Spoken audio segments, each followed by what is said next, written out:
Ay nagtatanong na naman sa akin, Brother Alvin, bakit ba pinapayagan ng Diyos ang bagyo? Diba sa isang salita lang niya, pwede nang tumigil ang bagyo? Ang sagot ko, yung paborito kong sagot, hindi ko alam. Pero ito alam ko. Kahit si Jesus nung nabubuhay, hindi siya exempted sa bagyo.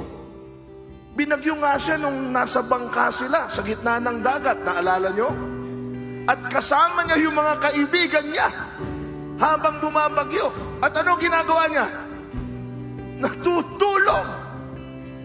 Tinutulugan ba ni Lord ang mga kaibigan niya pag binabagyo?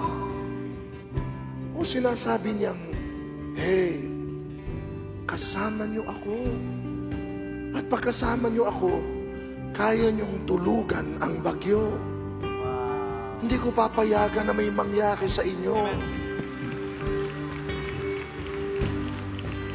Pero kung sakaling hindi mo na talaga kaya, at talagang feeling mo, lulubog ka na at malulunod ka na, tawagin mo na siya. Sabihin mo, Jesus, nalulunod na ako.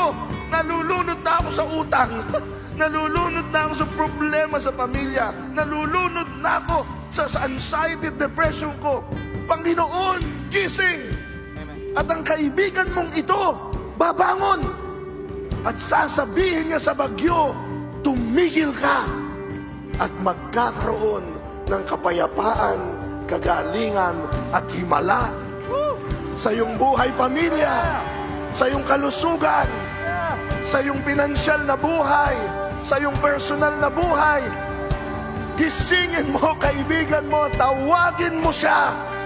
At pagkasama mo siya, makakarating kayo sa inyong paroroonan. Jesus is our friend. He is our faithful God. And we will proclaim His goodness, His greatness, and His friendship all the days of our lives. In Jesus' name.